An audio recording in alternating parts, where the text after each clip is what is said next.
नमस्कार, जय श्री कृष्णा। मैं राकेश शिवानी एस्ट्रो चैनल में आपका बहुत बहुत स्वागत करता हूं।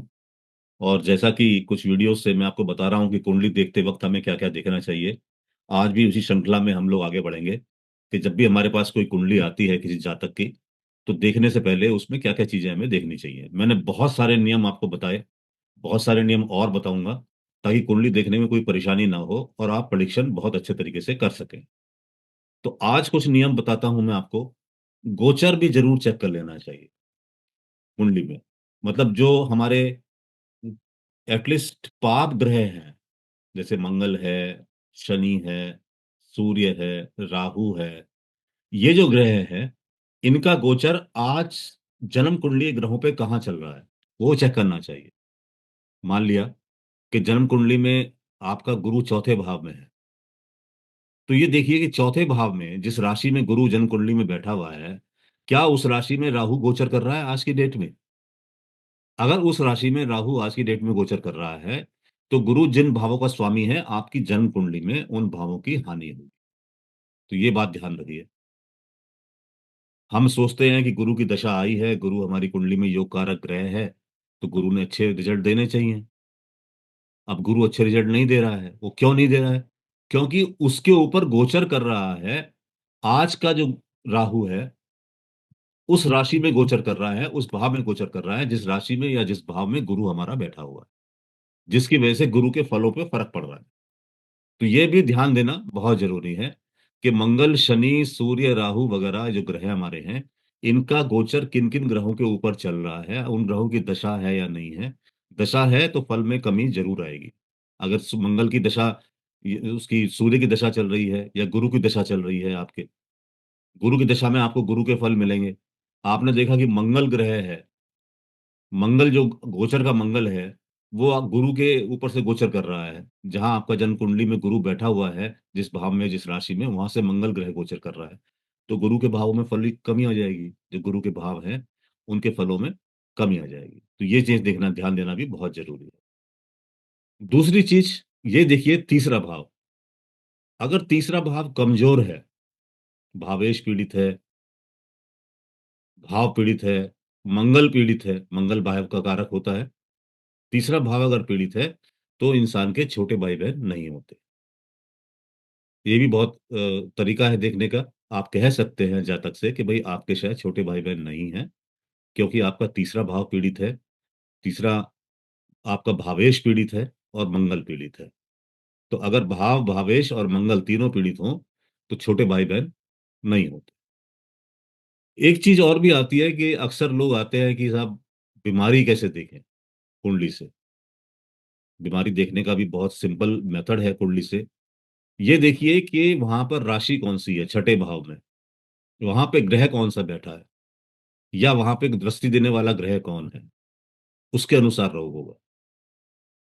आपको कुंडली का छठा भाव देखना है, क्योंकि छठा भाव रोग, ऋण, शत्रु का भाव होता है। तो छठे भाव में कौन सी राशि है, कौन सा ग्रह वहां बैठा है, या कौन सा ग्रह वहां दृष्टि दे रहा है, उस तरह से रोग होता है। अगर गुरु छठे भाव में बैठा है, तो पेट से संबंधित रोग होंगे। अगर बुध छठे भाव में बैठा है, तो स्किन से संबंधित रोग हो सकते हैं। शुक्र छठे भाव में बैठा हो, तो वीर्य से संबंधित रोग हो सकते हैं। शनि छठे भाव में बैठा हो, तो नर्वस सिस्टम से संबंधित रोग हो सकते हैं। यदि छठे में ना कोई ग्रह हो, ना कोई ग्रह देखता हो, तब क्या? तो उस केस में जो छठे भाव का स्वामी है, वो जिस ग्रह के साथ बैठा है या छठे भाव का स्वामी के हिसाब से रोग होता है। अगर अकेला बैठा है तो अकेले उस हिसाब से, या जिस ग्रह के हिसाब से बैठा है उसके साथ बैठे ग्रह के अनुसार रोग होता है।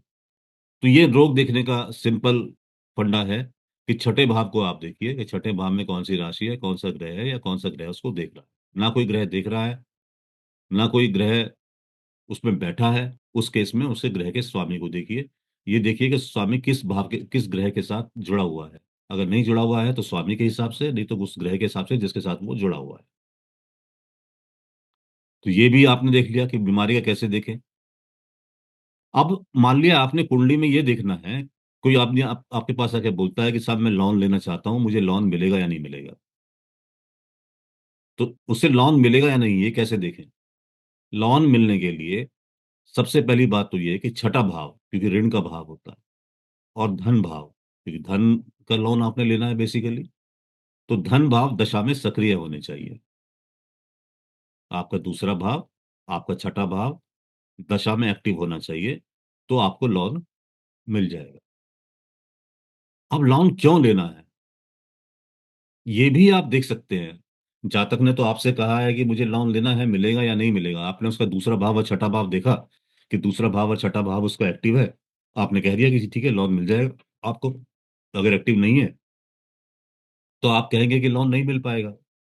लेकिन वो लोन लेना क्यों चाह रहा है, ये भी चीज आप देख सकते हैं और उसको बता सकते हैं कि भाई तुम शायद लोन इसलिए लेना चाह रहे हो। वो कैसे फैसला करें? छठे भाव के स्वामी के साथ बैठे ग्रह, छठा भाव जो है उसके स्वामी के साथ बैठे ग्रह या उसको दृष्टि देने वाले ग्रह के अनुसार लॉन होगा। मान लिया 12वें भाव में बैठे हुए ग्रह छठे भाव को देख रहे हैं, 12वें भाव में बैठे ग्रह छठे को देख रहे हैं और छठे की दशा है, तो हॉस्पिटल एक्सपेंडिचर के लिए लोन लेना चाहते हैं।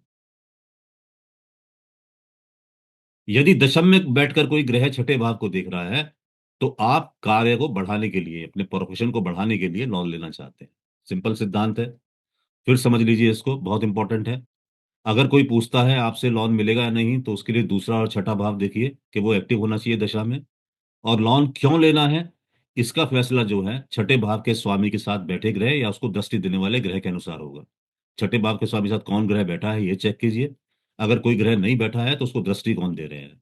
अगर 12वें में बैठे ग्रह छठ दृष्टि दे रहे हैं, तो हॉस्पिटल एक्सपेंडिचर के लिए लोन लेंगे। ये दशम में बैठे ग्रह दृष्टि दे रहे हैं छठे भाव को, तो आप कार्य बढ़ाने के लिए लोन लेंगे।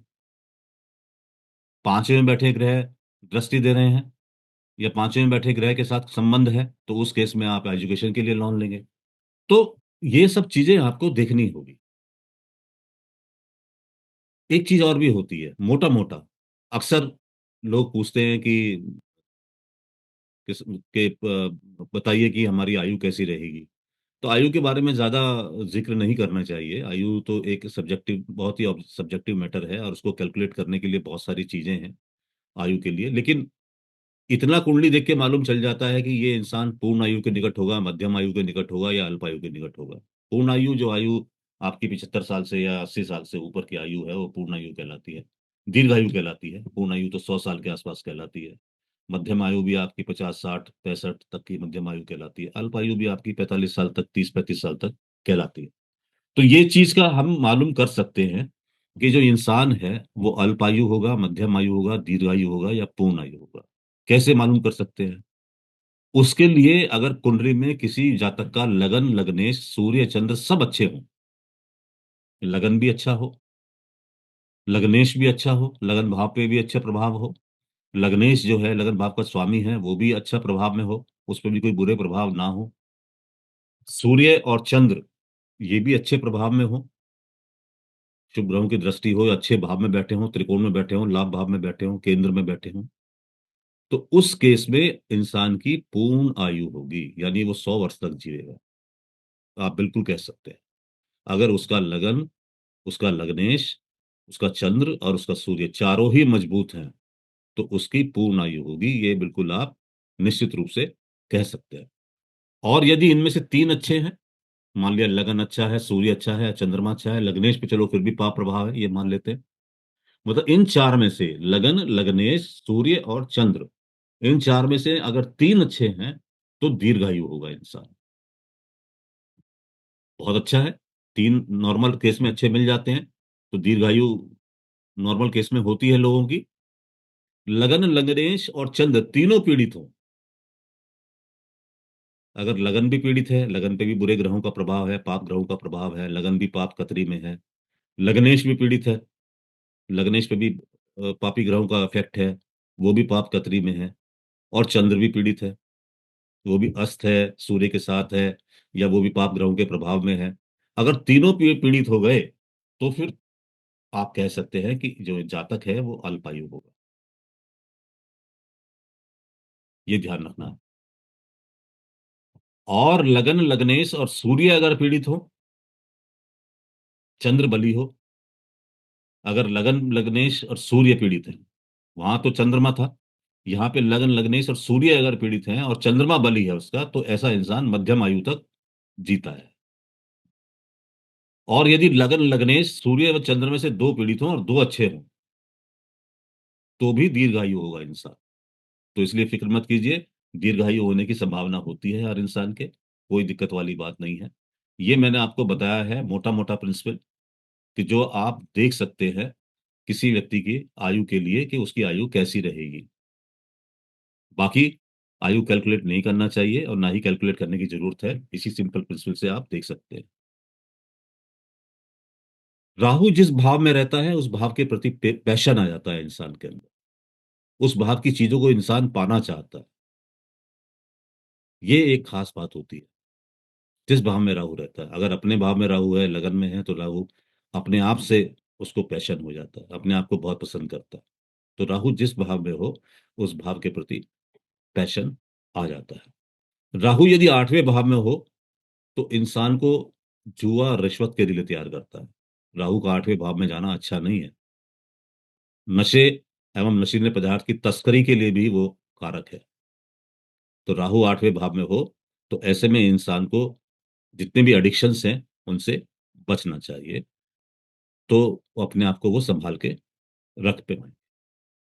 12वें भाव में राहु हो तो उस भाव के लिए पैशन आ जाएगा, तो आदमी का दिमाग वो घुमाता रहेगा विदेश के लिए, कि विदेश चलो, विदेश में सेटल हो पूरे। तो ये राहु के बारे में देख लेना चाहिए आपको। तो इस तरह से ये कुछ पॉइंट्स मैंने आपको बताए हैं कि अगर इनको आप कुंडली में देखेंगे तो आपको काफी कुछ आइडिया लग जाएगा। आशा करता हूँ ये पॉइंट्स आपको अच्छे लगे होंगे, और पॉइंट्स बताऊंगा मैं आपको आने वाली वीडियोस में। अगर अच्छे लगे हों तो काइंडली लाइक कीजिए, सब्सक्राइब कीजिए, शेयर कीजिए। आपके शेयर करने से, लाइक करने से मोटिवेशन मिलता है। और इसके अलावा हम लोग एडवांस एस्ट्रोलॉजी का कोर्स स्टार्ट कर रहे हैं, कर चुके हैं बेसिकली। तो जिसको भी इंटरेस्टेड हो, जो भी इंटरेस्टेड हो, तो अभी एनरोलमेंट करा सकता है, अभी स्टार्टिंग स्टेज है बिल्कुल उसकी। धन्यवाद। जय श्री कृष्ण।